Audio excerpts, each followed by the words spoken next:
The Coalition for Quality Public Education, or C4QPE, a not-for-profit based in Naples, Florida, remains committed to protecting and fostering quality public education in the Collier County Public Schools. 5 candidates for Collier County School Board appeared at a May 18 public forum. While districts can choose whether or not to apply for federal funding, deciding against accepting federal funding does not relieve the district from the obligations set forth in federal mandates. Here is how each candidate chose to frame the question of accepting federal funding.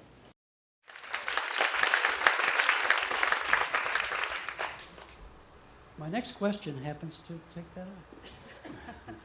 John, I think you go first on this one. No, the answer is no. Well, you know, here we go. A school board member at last night's budget meeting, suggested raising the millage rate so that the $58 million in federal funding could be refused. Are you in favor of this? I'm in favor of getting the federal government out of public education. And however that leads us is really going to be determined on where we can maybe cut costs, or where we can shift resources in other directions.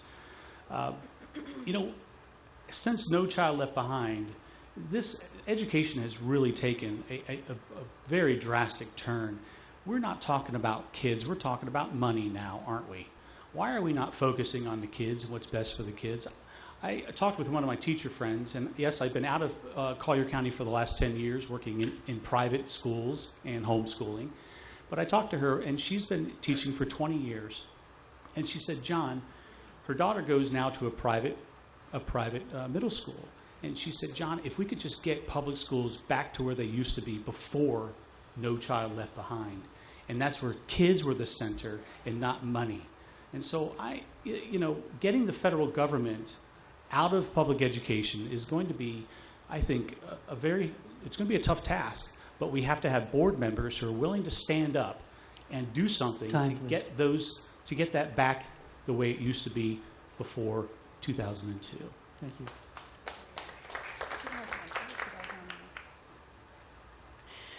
Okay. I would not be in favor of raising the millage rate to refuse federal funding. I would not be in favor of refusing federal funding at all, because that's money that we have already collected here in Collier County, and we deserve it back. Our students deserve that. I just want to comment about what John said about getting our schools back to pre-No Child Left Behind, but I don't believe John's children were in school at that point either, so even at that time it didn't seem satisfactory to you. And I don't agree with going backwards at all. I agree with going forward. And I think just refusing federal funding would make us the laughingstock of the entire country.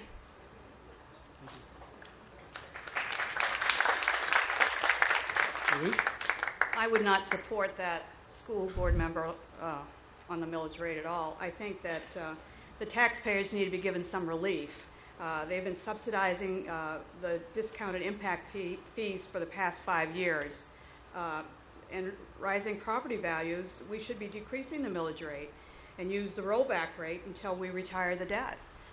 It's that simple. And I think the millage rate needs to be kept the same. Thank you.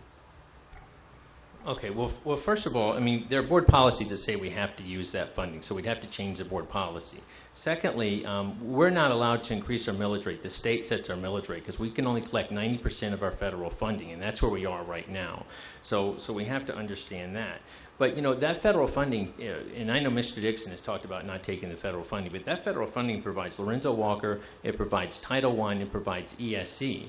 And I know that would affect Mr. Dixon if we didn't have that funding. But the point of the matter is, if we don't have that funding and we don't raise the taxes, we still have to pay for those by law. So that means those children that are not in those programs the other side of the coin, they would lose money towards their programs as well. So I think if you don't take the federal funding and you raise taxes to the Collier citizens of $58 million, it's not going to be a pretty thing. And you know, we've already paid it, so it's like paying it twice. It'd be like paying $116 million so we could get $58 million. I don't think we should reject the federal funding. I just don't understand the thinking.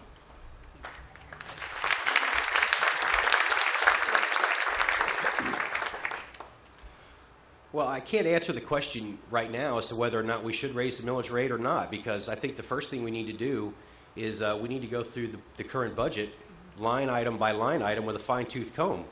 But I do agree that we need to get out from underneath the federal thumb. We don't need to accept their money. What I do know is that the state of Florida right now sends $65 million plus or minus to the district for specifically for ESE children and programs, but yet you won't find that money anywhere within the budget. It gets lumped into the general fund. Now, that money by law is earmarked specifically for the use of ESE children and their programs. But yet, when I call the district and ask the district budget director, how much money did we get from the state? His answer is, I don't know. Where does the money go? His answer was, I don't know. Do we have any transparency policies to assure ESE parents like myself that $65 million is being spent correctly? The answer was no. So we need to go through our budget with a fine-tooth comb first and foremost before we make any decisions about what the millage rate will be. Thank you.